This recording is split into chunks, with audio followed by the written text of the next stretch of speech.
Neden rüya görürüz? Yüzyıllardır, hatta binlerce yıldır bu sorunun peşindeyiz. Filozoflar, bilim insanları, hepimiz. Rüyalar, değil mi?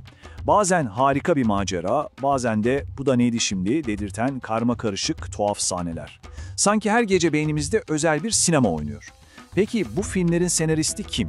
Gelin bu sır perdesini beraber aralayalım. Şimdi hayal kelimesini bir düşünelim. Benim bir hayalim var dediğimizde aklımıza gelen şey gece gördüğümüz rüyalar olmaz, değil mi? Aklımıza en büyük umutlarımız, hedeflerimiz gelir. Tıpkı Martin Luther King'in bu unutulmaz sözündeki gibi. Onun hayali sadece bir rüya değil, daha iyi bir gelecek için kurduğu koskoca bir vizyondu. İşte tam da bu noktada işler ilginçleşiyor.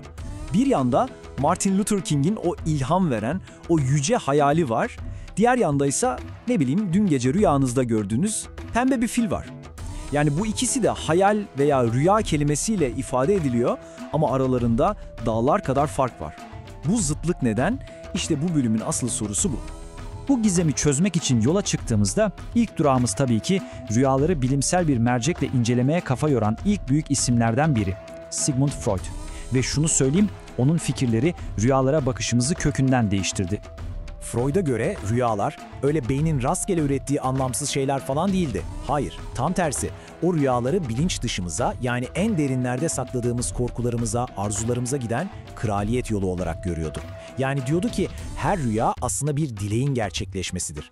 Uyanıkken bastırdığımız, belki kendimize bile itiraf edemediğimiz o istekler rüyalarımızda gizlice ortaya çıkar. Peki bu nasıl oluyor? Freud'a göre rüyaların iki farklı katmanı var. Birincisi, uyandığımızda hatırladığımız o hikaye. İşte buna görünen içerik diyor. Ama bu sadece buzdağının görünen yüzü. Asıl mesele suyun altında kalan kısım, yani gizli içerik.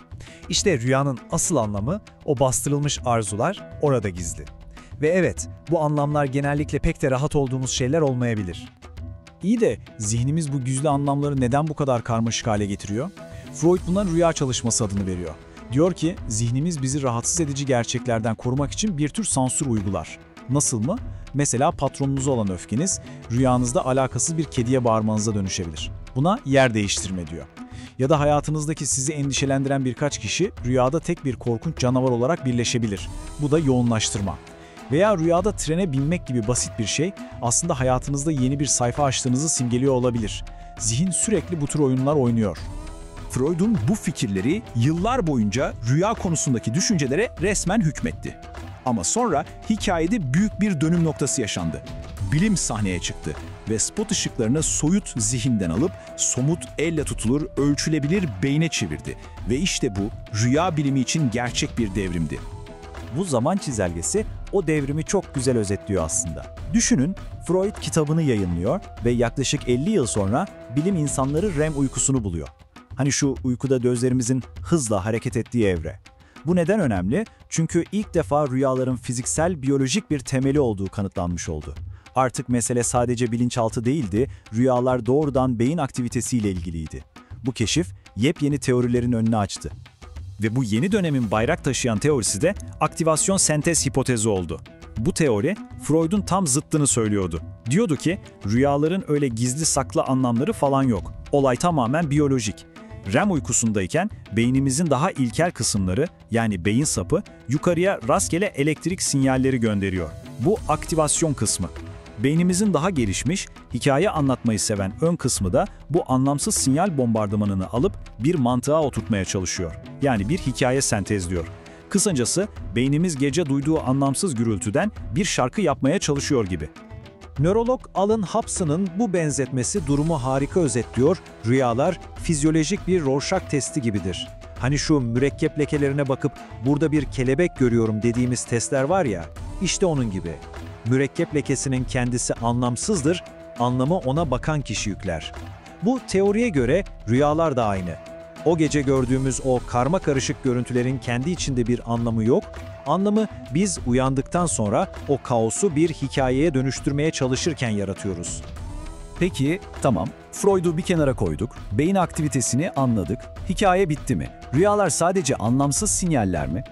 Modern bilim o kadar da basit değil diyor. Artık bilim insanları sadece rüyaların nasıl oluştuğunu değil, neden var olduğunu soruyor. Yani bu kadar karmaşık bir sürecin bir işlevi, bir amacı olmalı değil mi? Günümüzdeki en güçlü teorilerden biri hafızayla ilgili. Buna göre rüyalar beynimizin bir nevi gece vardiyası. Gün boyunca öğrendiğimiz her şeyi, tüm anıları masaya yatırıyor, hangisi önemli, hangisi çöp diye ayıklıyor ve önemli olanları uzun süreli hafıza dolabına kaldırıyor. Yani bir nevi zihinsel temizlik ve düzenleme. Hatta bazen bu düzenleme sırasında öyle ilginç bağlantılar kuruluyor ki Albert Einstein'ın meşhur izafiyet teorisini elektrikli çitlerin yanındaki inekleri gördüğü bir rüyadan sonra bulduğu söylenir. Düşünsenize. Bir başka ilginç teori ise evrimsel psikolojiden geliyor. Peki ya rüyalar beynimizin bir çeşit tehdit simülatörü ise? Yani atalarımızdan bize miras kalmış bir hayatta kalma programı. Düşünsenize, gece yatağınızın güvenli ortamında beyniniz size sanal bir tehlike senaryosu sunuyor. Rüyada bir aslandan kaçıyorsunuz mesela. Bu aslında gerçek hayatta bir tehlikeyle karşılaştığınızda daha hızlı ve doğru tepki vermeniz için bir antrenman olabilir. Ne kadar zekice değil mi? Rüyaların bir diğer süper gücü de duygusal düzenleme. Yani bir nevi gece terapisti gibi çalışıyorlar. Özellikle zor bir gün geçirdiğimizde veya travmatik bir olay yaşadığımızda rüyalar o yoğun duyguları alıp işlememize, tabiri caizse sindirmemize yardımcı oluyor. Hatta bakın şöyle ilginç bir çalışma var. Boşanma gibi zorlu bir süreçten geçen insanları inceliyorlar ve görüyorlar ki sürecin başında daha çok olumsuz rüya görenler bir yıl sonra duygusal olarak çok daha iyi toparlanmış oluyor. Sanki beyin o olumsuzluğu rüyada işleyip atıyor. Sırada belki de en acayip teori var. Şöyle düşünün, beynimizde bir nevi kullan ya da kaymet kuralı işliyor. Bir beyin bölgesi uzun süre boş kalırsa komşu bölgeler yani diğer duyular o alanı ele geçirmeye çalışır. Sinir bilimci David Eagleman diyor ki, geceleri uyurken gözlerimiz kapalı olduğu için beynimizin görmeyle ilgili bölümü yani görsel korteks tamamen boşa çıkıyor. İşte bu teoriye göre rüyalar tam da bu anda devreye giriyor. Kendi kendine görsel bir şölen yaratarak o bölgeyi meşgul tutuyor ve diğer duyuların arsa kapmasını engelliyor. Eagleman'ın kendi benzetmesiyle rüyalar beynimizin ekran koruyucusudur. Harika değil mi? Evet, hafıza dedik, tehdit simülasyonu dedik, duygusal terapi, hatta ekran koruyucu bile dedik. Bütün bu modern teorilerden sonra en başa dönüyoruz, o büyük soruya. Rüyalarımız anlamlı, şifreli mesajlar mı yoksa sadece beynimizin tıkır tıkır işleyen biyolojik mekanizmasının bir parçası mı? Yani karşımızda iki büyük kamp var diyebiliriz. Bir tarafta mekanizma kampı.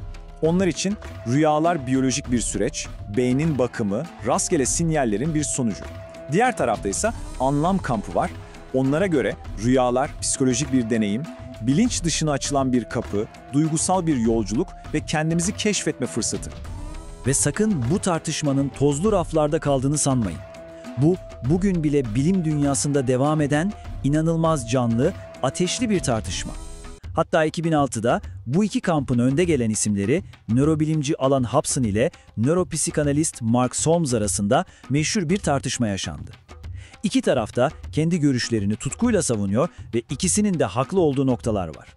Bilim dünyasındaki bu hararetli tartışma bir yana, pratik hayatta, özellikle terapide, rüyaların anlamı hala çok önemli bir yer tutuyor.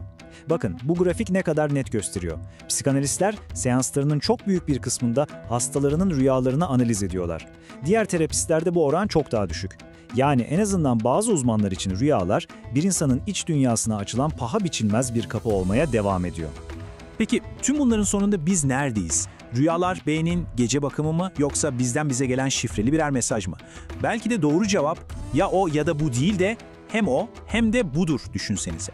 Düşünsenize belki de rüyalar beynimizin o inanılmaz karmaşık mekanizmasının bize kişisel anlamlar fısıldadığı büyülü anlardır. Yani hem bir mekanizma hem de bir anlam taşıyor olabilirler. Ne dersiniz? Bu gece başınızı yastığa koyduğunuzda bir düşünün. Sizin rüyalarınız size ne anlatmaya çalışıyor?